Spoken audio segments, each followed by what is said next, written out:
মিলাদুন নবী মানে কি? মিলাদুন নবী মানে হচ্ছে নবীর জন্ম, আগমন। তো নবীর জন্ম নিয়ে আগমন করার নাম হচ্ছে মিলাদুন নবী, তাই কি না? তো কিছু সংখ্যক কিছু ব্যক্তি বলে মিলাদুন নবী করা যাবে না। তাদেরকে আমি বহু দিক দিয়ে উক্তি যুক্তি দিয়ে প্রশ্নের উত্তর দিতে পারি, কিন্তু আমি তাদেরকে মিলাদুন নবীটা কোরআন সম্মতই এটা প্রমাণ করে দিচ্ছি। মুহাম্মদ সুবহানাল্লাহ। अच्छा बोलन तो ये चोक अल्लाह नेमत की नेमत ना, ये हाथ अल्लाह नेमत, ये पा अल्लाह नेमत, ये माथा अल्लाह नेमत, ये वर्थो टाका पैसा बैंक बैलेंस सब किछु अल्लाह तबारक व तआला नेमत। अल्लाहर सब नेमत, किन्तु सबचेয়ে বড় नेमत হচ্ছে মুহাম্মদ রাসূলুল্লাহ। সুবহানাল্লাহ বলে। আল্লাহ পাক কোরআনের মধ্যে ঘোষণা দিয়েছে कि তোমরা আমার নেমতের কি করো? চর্চা করো। ওয়া আম্মা বিনি'মাতি রাব্বিকা ফাহাদ্দিস। তো সবচাইতে বড় নবী আমার নেমত, তো সেই নবীকে নিয়ে চর্চা করাটা কোরআন সম্মত কিনা? অবশ্যই সম্মত। তাই বেরাদার মিল্লাত ইসলামিয়া টেনশন করার প্রয়োজন নয়। বাতিল পন্থীরা বিভিন্ন রকম ভাবে আপনাকে আক্রমণ করবে, অ্যাটাক করবে। নবীজির মিলাদুন নবী করা শিরিক। ভাই শিরিক কি করে হতে পারে? শিরিক কাকে বলে? আল্লাহর সঙ্গে কাউকে তুলনা করা, আল্লাহর সমকক্ষ কাউকে ভাবার নাম হচ্ছে শিরিক। আল্লাহ বেটা আছে ভাই, আল্লাহর বেটা আছে, বাপ আছে, আল্লাহ কাউকে জন্ম দেয়, আল্লাহ কারোর কাছ থেকে জন্ম নিয়েছে? নেই না। এখন যদি আমি বলি যে এমন একজন ব্যক্তি পৃথিবীতে আছে, না তার জন্ম হয়েছে, না সে কাউকে জন্ম দিয়েছে, না সে কারোর হইতে জন্ম নিয়েছে, তার কেউ নাই, তাহলে আল্লাহর সমতুল্য ভাবা হলো না? আর আল্লাহর সমতুল্য ভাবলাম মানে শিরক হলো, তাই কি না? তাহলে আল্লাহর মিলাদ নাই। আল্লাহর মিলাদ আছে, আল্লাহর জন্ম আছে, নবীর জন্ম আছে, আল্লাহ নাই। আমরা বলতাম যদি নবীরও নাই তাহলে এক হতো, সমান হতো, শিরক হতো। কিন্তু আমরা সুন্নিরা মিলাদুন নবী করে শিরক করি না, এটা প্রমাণ করে দিলাম। কি করে? আরে আল্লাহ তো মিলাদ হয় না, জন্ম হয় না, আর নবীর জন্ম হয়, এক অপরের মধ্যে নেগেটিভ। তো বোঝা যাচ্ছে আমরা সুন্নিরা নবীর মিলাদুন নবী পালন করে শিরক করি না, এটা প্রমাণ করে দিলাম। জোরে বলেন। আব্বাজি আমার নবীজির মিলাদুন নবীকে কেন্দ্র করে বিভিন্ন রকমের খুশি উদযাপন করি, বিভিন্ন রকমের বেরাদার আলো উদযাপন করি, বিভিন্ন রকমের লাইটিং এর ব্যবস্থা করি। আজকে সমস্ত ব্যক্তিরা বেরাদার এই সমস্ত দেখে বেরাদার টিটকারি মারতে থাকে। আমার নবীজি সাল্লাল্লাহু তাআলা আলাইহি ওয়াসাল্লাম 12 রবিউল আউয়াল 570 মতান্তরে 71 খ্রিস্টাব্দে জন্মগ্রহণ করলেন। বাতিল পন্থীরা প্রশ্ন করতে থাকে নবী যেই দিনটাতে জন্ম নিয়েছে সেই দিনটাতে কি কোনো মক্কাবাসী, কোনো আরববাসী কি খুশি মানিয়েছিল কি ছিল না? বলুন না। এ মানিয়েছিল? এ বলুন। নবী যেই দিন জন্মগ্রহণ করছে সেই দিন কেউ খুশি মানিয়েছিল? তা আমি বলবো না। ভাই মানাবে কি করে? নবী পৃথিবীতে জন্ম নিচ্ছে এটা একমাত্র আল্লাহ, ফারিস্তা এরা জানে, জগৎবাসী তো কেউ জানে না। কেউ তো ঈমান নাই কারোর, সব তো কুফরিয়াতের মধ্যে অন্ধকারে ঢুকে আছে, সব তো বেরাদার মূর্তি পূজার মধ্যে রয়েছে, কেউ তো জানে না। সব তো এই যে নবী তাই জানে না, কিন্তু সবাই বড় বড় যারা জ্ঞানী মানুষ ছিল ইহুদিরা, তারা জানতো যে পৃথিবীর মধ্যে একজন মোহাম্মদ নামে ব্যক্তি জন্মগ্রহণ করবে। কিতাবের মধ্যে লিপিবদ্ধ রয়েছে আমার নবীর নাম মোহাম্মদ হবে। তাই আরববাসীরা চালাকি করে কয়েকজন ব্যক্তি এরকম দেখলাম কিতাবের মধ্যে যে কয়েকজন ব্যক্তি, কম বেশি 6 জন বাপ এটা জানে যে মোহাম্মদ নামের ব্যক্তি নবী হয়ে জন্ম নেবে। তাই 6 জন এরকম বাপ তারা তাদের বেটাদের নাম মোহাম্মদ রাম রাখে, তাতে যেন আমাদের বেটারাই নবী হয়ে যায়। আব্বাজি আমার 6 জন বাপ এই আশাতে, এই কামনাতে নবী নিজের বেটাদের নাম মোহাম্মদ রাখে, তাতে যেন বেরাদার আমার নবী যেন সে হয়ে যায়। কিন্তু না না, আল্লাহ যাকে নবী বানাবে সে হলো আব্দুল্লাহর কলেজের টুকরা, মা আমিনার নয়নতারা। আমার নবীজি যেই দিনটাতে জন্মগ্রহণ করেছে মক্কাবাসী জানতো না, মদিনাবাসী জানতো না, আরববাসী জানতো না, কেউ জানতো না কে বেরাদার ইনি হচ্ছেন নবী, ইনি হচ্ছেন রাসূল, কেউ জানতো না। কিন্তু আল্লাহ পাক জানতো। জোরে বলেন। তাই আল্লাহ পাক জাশ্নে ঈদে মিলাদুন নবী কিভাবে মানাচ্ছে দেখুন, 12 রবিউল আউয়াল কিভাবে মানাচ্ছেন দেখুন।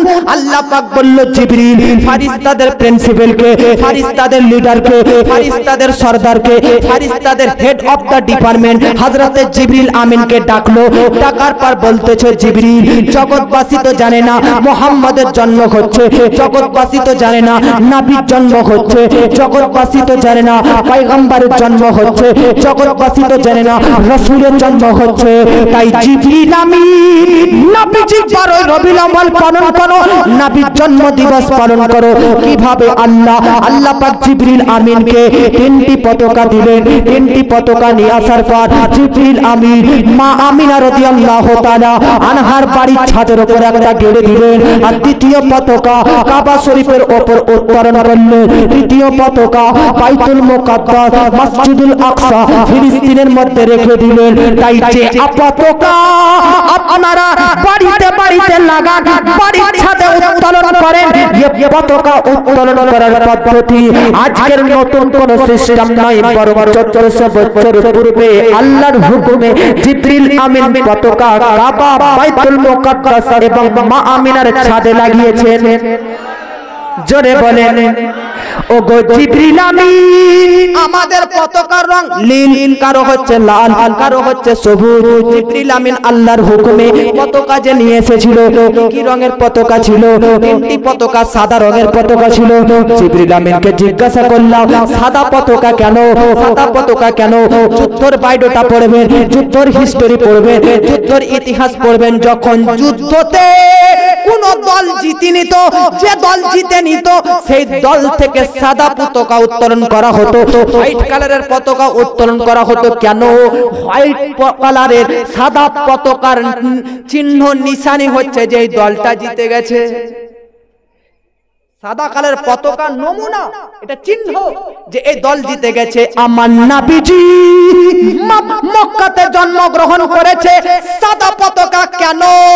তার কারণ নবীর আসাতে সব কুফরিয়াতের অন্ধকার দূরীভূত হয়ে গেছে, মুসলমানদের জয় হয়ে গেছে। কোরআনের মধ্যে আছে জা আল হাক্কু ওয়া যাহাকাল বাতিল, হক এসেছে বাতিল মিটে গেছে। তাই নবীজি হক আর বাতিল মূর্তি হচ্ছে বাতিল। তাই হক পন্থীর জন্য জিবরিল আমিন 3টি পতাকা উত্তোলন করেছেন। জোরে বলেন আমার নবীজি সাল্লাল্লাহু তাআলা আলাইহি ওয়াসাল্লাম মায়ের গর্ভ থেকে যখন বিরাদার দুনিয়াতে পদার্পণ করলেন, আপনারা সবাই জানেন, আপনারা সবাই অবগত। জমিনের মধ্যেতে যেমনই আসলেন নবীজি আমার পৃথিবীর মধ্যে আদম নবীর জন্ম হয়েছে, এই রকম দৃশ্য কারো দেখা যায়নি।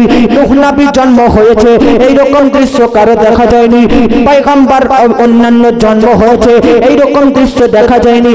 যে দৃশ্য নবীর ক্ষেত্রে দেখা গিয়েছে, আমার নবীজি সাল্লাল্লাহু তাআলা আলাইহি ওয়াসাল্লাম যখন জন্মগ্রহণ করেছেন 12 রবিউল আউয়াল, জন্মের পরে পরে মাটিতে মস্তক রেখে রব্বি হাবলি উম্মতি উম্মতি উম্মতি করেছেন। জোরে বলেন নমক হালাল আর নমক হারাম মানে কি? যার নুন খায় তার গুণ গায় ওকে নমক হালাল, আর যার নুন খায় তার গীত গায় ওকে বলে ওকে নমক হালাল, আর যার নুন খায় তার বদনাম করে ওকে কি বলে? নমক হারাম। তো নমক হালাল সুন্নিরা, আর ওয়াহাবি দেওবন্দিরা হচ্ছে নমক হারাম, আর আমরা নমক হালাল কেন? পাগলা, যে দিনটা 12 রবিউল আউয়াল যদি নবী হয়ে উম্মতি উম্মতি করতে পারে, তো নমক হালাল যারা, তারা নবীকে স্মরণ করে নবী নবী করতে থাকবে। আরে শুনুন বা বুঝুন, শুধু নবীর জন্মের নয়, বরং কাফির ও মুশরিক ও বেদনা আঘাত সহ্য করার পরেও উম্মতি উম্মতি করেছে। নবী মদিনাতে আসার পর উম্মতি উম্মতি করেছেন। শুধু তাই নয়, মেরাজে গিয়েছে, প্রথম আসমানে উম্মতি উম্মতি, দ্বিতীয় আসমানে উম্মতি উম্মতি, লাউহে মাহফুজে উম্মতি উম্মতি। শুধু তাই নয় ব্রাদার, আমার নবীর ইন্তেকালের পর নবীকে কবরে রাখলেন। 4 জন সাহাবী নবীর দেহটা ধরে কবরে রাখলেন। হযরতে আব্বাস, হযরতে কুসাম, এরকম করে 4 জন। সবচেয়ে লাস্টে শেষে যে সাহাবী বেরিয়েছেন তার নাম কুসুম, হযরত কুসুম রাদিয়াল্লাহু তাআলা আনহু, তিনি শ্রেষ্ঠ নবীর রওজা থেকে বার হচ্ছেন। তো কুসুম বিন আব্বাস বলতেছে নবীর লব দুটো যেন হিলতেছে। আমি কুসুম বিন আব্বাস কান দুটো নবীর লবে লাগালাম, তার নবীর লব দুটো রব্বি হাবলি উম্মতি উম্মতি বলতেছে। तो जे नबी जमीन के नीचे हमें नहीं भूला, उस नबी को हम जमीन के ऊपर कैसे भूल सकते हैं? जो नबी लामका में हमें नहीं भूला, उस नबी को हम मका में कैसे भूल सकते हैं? अरे ऐसी बात नहीं, जब कयामत कायम होगी, जब महशर कायम होगा, उस दिन भी नबी अपने सर को सजदा में रखते हुए उम्मती उम्मती उम्मती कह के पुकारेंगे। तो जो वफादार उम्मत होगा, जब नशर में नबी उम्मती उम्मती करता होगा, तो इस हशर में, इस दुनिया में भी उम्मत को चाहिए नबी नबी करना। সুবহানাল্লাহ বলেন। শুধু তাই নয় ব্রাদার, আর একটা লাস্ট পয়েন্ট কিছুক্ষণের মধ্যে বক্তব্য আসছে। হাসরের ময়দানে সব নবী সব মানুষ কি বলবে? নাফসি। এটা জানেন কি? জানেন? সবাই বলবে নাফসি, বলেন আপনারা। আর আমার আপনার নবী বাহ, আমার নবী উম্মতি উম্মতি। সবার ভয় আছে, আমার নবীর ভয় নাই। সবার টেনশন আছে, আমার নবীর টেনশন নাই। একটা প্রশ্নের ব্যাপার না? কেউ যদি প্রশ্ন করে দেয় সবাই নফসি নফসি, আর নবী একাই ওয়ানলি, কেন ভয় নাই নবী? একটা কথা মনে রাখবেন, যে কোনো ভয়ঙ্কর দৃশ্য নিজের জীবনে প্রথমে ঘটাতে গেলে প্র্যাকটিস যদি থাকে তাহলে ভয় লাগবে না? লাগবে? রামপুরহাটের মধ্যে আমার একজন পরিচিত অ্যাক্সিডেন্ট হয়ে মারা গিয়েছিল। তো পোস্টমর্টম ঘরে ভরা পর পোস্টমর্টম করা হচ্ছিল। একজন আত্মীয় আমারই গিয়েছিলেন, দেখেছিল প্রথমবার পোস্টমর্টম করা, দেখার পর ভয় অজ্ঞান হয়ে গেছে। আর আরেকজন ব্যক্তি আছে, ডাক্তারকে দেখলাম না, যাচ্ছে কোনো ব্যাপারই নাই, ভাই আর কিছু হলো না, এই অজ্ঞান হয়ে পড়ে গেল কেন? তো বলতেছে এটা ভয়ঙ্কর দৃশ্য, আর প্র্যাকটিস নাই বলে এই চলে গেছে। আর এদের প্র্যাকটিস হয়েছে। তো যে কোনো ভয়ঙ্কর দৃশ্যকে নিজের জীবনে দর্শন করতে গেলে বা ঘটাতে গেলে প্র্যাকটিস করতে হয়, প্র্যাকটিস করতে হয়। একটা কোরআন থেকে উদাহরণ দিয়ে দিচ্ছি, মজা লাগবে দেখুন। হযরতে মুসা আলাইহিস সালাম, নবীর নাম শুনেছেন কিনা? আল্লাহ পাক মুসা নবীকে বলতেছে, মুসা হাতে কি গো? লাঠি, ফেলে দাও। মুসা নবী লাঠিটা জমিনে ফেলে দিল, যে দেখো তো কি, দেখলে সাপ, লাঠিটা সাপ হয়ে গেছে। সুবহানাল্লাহ বলে। আল্লাহ বলছে সাপ, ভয় করে নিয়েছে। ভয়, কোরআনের মধ্যে আয়াত অবতীর্ণ হয়ে গেল, ভাই লা তাখাফ ইয়া মুসা, ভয় করো না, খুজ বিয়াদি, লাঠিটাকে হাতে ধরো। মুসা নবী বলছে লাঠি কতি, এটা তো সাপ, সাপটা ধরো। মুসা নবী যেমন সাপটা ধরেছে, লাঠি হয়ে গেছে। আল্লাহ পাক বলল দাঁড়া, ব্যাপারটাকে, ঘটনাটা কেন ঘটালে আল্লাহ? যে দাঁড়া এক মিনিট দাঁড়া। কয়েকদিন পর ওই যুগের সেরা কাফির, ইন্টারন্যাশনাল কাফির, তার সঙ্গে একটা ডিবেট হলো, একটা লড়াই, যে কে কারিশমা দেখাতে পারবে, যে যত বড় কারিশমা দেখাতে পারবে তার পক্ষে জয়ী হবে। মুসাকে ডাকো। তো মুসা নবী গেলেন, আর যাবার পর বুক ফুলিয়ে লাঠিটা ফেলে দিলেন, সাপ হয়ে গেল, সাপটা ধরলেন, লাঠি হয়ে গেল। আব দেখুন, প্রথম দিন কে ঘটালো? আল্লাহ। আর দ্বিতীয় দিন মুসা নবী ঘটাচ্ছে কার সামনে? ফেরাউনের সামনে, তাই না? প্রথম দিন যখন একই ঘটনা, হাত থেকে লাঠি ফেলে আর লাঠি সাপ হয়ে যায়, সাপটাকে ধরে লাঠি হয়ে যায়, প্রথম যেটা ঘটনা, দ্বিতীয় দিন ফেরাউনের সামনে ওটাই ঘটনা। কিন্তু পার্থক্য হচ্ছে, প্রথম দিন ঘটনাটা মুসা নবী ভয় করেছিলেন, আর দ্বিতীয় ঘটনাটা ভয় করেননি। এ করেছিলেন কেন? তার কারণ মুসা নবীকে ফেরাউনের সঙ্গে আল্লাহ জানে ডিবেট হবে, তার পূর্বে অলরেডি আল্লাহ পাক তাকে প্র্যাকটিস করিয়ে দিয়েছিলেন। মুসা নবী ওই ফেলে যাওয়া নিক্ষিপ্ত লাঠি সাপে পরিণত হয়ে যাওয়া ঘটনাটা 2 দিনই ঘটলেই ঘটলো না, কিন্তু দ্বিতীয়বার যখন ঘটে তখন ভয় করেছিলেন। আর প্রথমবারে কেন? কারণ আল্লাহ জানে যে ফেরাউনের সম্মুখে ডিবেট হবে, আর আমার ধর্মকে সত্য জয় প্রমাণ করতে হবে, তাই মুসা নবী ভয় করতে পারে, তার পূর্বে আল্লাহ পাক তাকে প্র্যাকটিস করিয়ে দিয়েছিলেন। ব্যাপারটা কি? হাসরের প্রান্তরে সব ব্যক্তি সবাই, আপনি আমি দাদা মাতা সবাই নাফসি নাফসি, আমার আপনার নবী উম্মতি উম্মতি। কেন? তার কারণ হচ্ছে সবাই ব্যক্তি সবাই হাসরের প্রান্তরে সেই দিন প্রথমবার জাহান্নামকে দর্শন করবে। আর প্রথমবার জাহান্নামকে দর্শন করার পর ভয়ে কাঁপতে নাফসি নাফসি করবে। আর আমার আপনার নবী জাহান্নামকে দেখার পর ভয় করবেন না। কেন? কারণ সেই দিন নবী প্রথমবার নয়, অলরেডি মেরাজের রাত্রিতে আল্লাহ পাক নবীকে ডেকে নিয়ে এসে জাহান্নামকে দেখে প্র্যাকটিস করিয়ে দিয়েছে। তাই নবীকে মেরাজের রাত্রিতে কেন ডাকা হলো? তার কারণ হাবিব তাবিব মেরাজে আসুন আর জাহান্নামকে দেখুন, প্র্যাকটিস করে নিন। তখন হাসরের প্রান্তর হবে, সব নিজের জন্য নাফসি নাফসি করতে থাকবে। আর আপনাকে জাহান্নাম দেখিয়ে দিলাম, প্র্যাকটিস করিয়ে দিলাম হাসরের প্রান্তরে। আর ভয় করবেন না, উম্মতকে স্মরণ করে উম্মতি করতে থাকবেন। মেরাজ হওয়ার এটা একটা কারণ। পৃথিবীর মধ্যে একটা এরোপ্লেন রয়েছে, কোরআনের মধ্যে আছে সুবহানাল্লাযী আসরা বিআবদিহি লাইলাম মিনাল মাসজিদিল হারাম ইলাল মাসজিদিল আকসা। একটা রাতে কিছু মুহূর্তের মধ্যে নবী এখান থেকে গেলেন, মেরাজ করে চলে আসলেন। সুবহানাল্লাহ বলে। গুগলে সার্চ করবেন একটা জাহাজ, নাম হচ্ছে অ্যাপোলো 11। এই অ্যাপোলো 11 এর সাহায্যে সায়েন্স ও বিজ্ঞানরা চাঁদে গিয়েছিল সর্বপ্রথম। কোন যানবাহনের নাম কি বললাম? অ্যাপোলো 11। সেকেন্ডে গতিবেগ হচ্ছে 11 কিলোমিটার। কত? সেকেন্ডে গতিবেগ কত? আর ঘন্টায় গতিবেগ 39,000 কিলোমিটার। কত? তো বিজ্ঞান বলে অ্যাপোলো 11 যার ঘন্টায় গতিবেগ হচ্ছে 39,000 কিলোমিটার, এই 7 আসমান নয়, বরং প্রথম আসমানের মহাশূন্যে যদি পৌঁছতে যায়, এত যানবাহন দ্রুতবেগ যার ঘন্টায় গতিবেগ 39,000 কিলোমিটার, এই যদি 7 আসমান নয়, প্রথম আসমানের মহাশূন্যে পৌঁছে যায় তো টাইম লাগবে 1,15,000 বছর। তো 1,15,000 বছর কোন যানবাহন?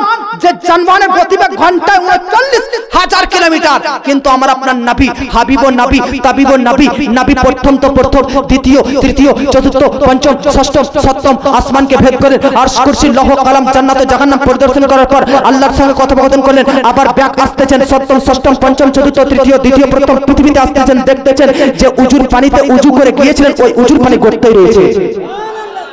যে নবীর দরজার শিকল হিলিয়ে গিয়েছিলেন, ওই শিকল হিলতে আছে।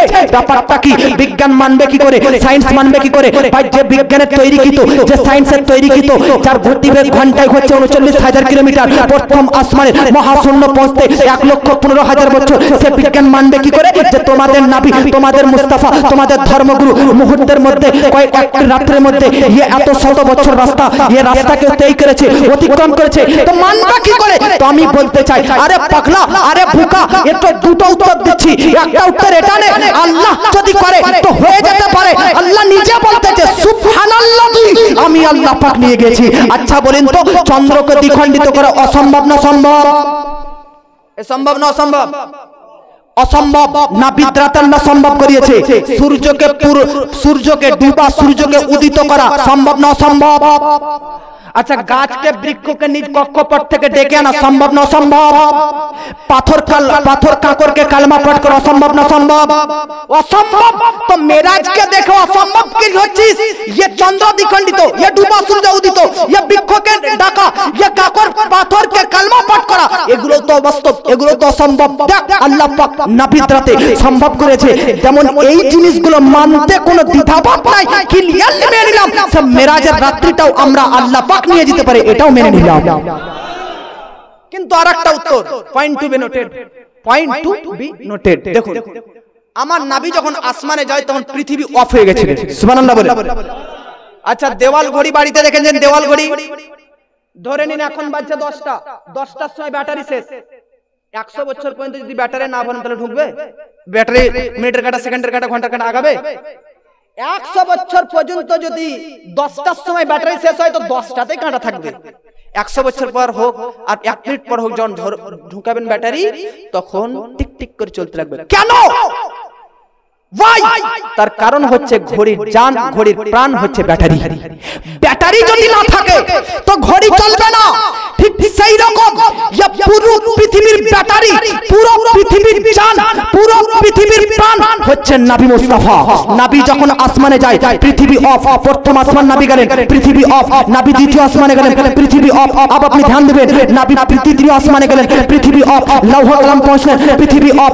নবী আমার আল্লাহকে দর্শন করলেন, পৃথিবী অফ। সাত আসমান অতিক্রম করে আসতেছেন পৃথিবী যেমনই পৃথিবীতে ঢুকে গেছে ব্যাটারি ঘড়িতে ঢুকে গেছে অর্থাৎ জান নবী পৃথিবীতে চলে এসেছে পৃথিবী ঘড়ি আর চলতে আরম্ভ করে দিয়েছে আল্লাহু আকবার উজুর পানি করতে আরম্ভ করে দিয়েছে আল্লাহু আকবার দরজার শিকল হিলতে আরম্ভ করে দিয়েছে এই জন্য বেরেনের ইমাম ইশক মোহাম্মদ ইমাম আহলে সুন্নাত আলা হযরত আজিমুল বরকত মুজাদ্দিদিন মিল্লাত কানজুল কারামাত জাওয়ালুল ইস্তিকামাত শাইখুল ইসলাম ওয়া মুসলিমিন আয়াত মিন আয়াতিল্লাহ মুজিজাতুম মিন রাসূলিল্লাহ কারামাত গাউসে আজম আশিকে নবী ওলিয়ে কামিল ফাকিয়ে ইসলামিক চিন্তাবিদ দার্শনিক বৈজ্ঞানিক হিজরি 1400 শতাব্দীর শ্রেষ্ঠ মুজাদ্দিদ বিশ্ববরণ্যের লেখক সুন্নি জগতের সম্পদ হামিয়ে সুন্নাত মাহিয়ে শিরক বিদআত ভ্রান্ত মতভেদের খণ্ডনকারী মহাসংস্করণ করেন এনসাইক্লোপিডিয়া মুফাসসিরুল কুরআন আল আলিম আল ফাজিল আল মুফতি আল মুহাদ্দিস আল মুহাক্কিক আল মুদাক্কিক আল মুনাজির আল মুসান্নিফ আশ-শাহ ইমাম আহমদ রাজা খা বলতেছে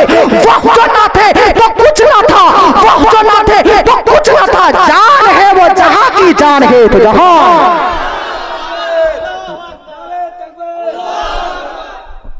আচ্ছা পৃথিবী একটা কথা বলেন তো দিন থেকে রাত আসলো কি আসলো না আবার রাত থেকে সকালে যাবে কি যাবে না আচ্ছা ঘড়ি যদি চলে তো প্রমাণ কি হয় ব্যাটারি আছে তো যখন ঘড়ি চললে এটা মানে যে ব্যাটারি জীবিত আছে প্রাণ আছে তখন পৃথিবী 2023 থেকে 24 আসলো সকাল থেকে রাত আসলো রাত থেকে আবার সকাল যাবে এর মানে পৃথিবীর সিস্টেম চলতেছে আর মানে পৃথিবীর জান ব্যাটারি নবী মুস্তাফা জীবিত রয়েছে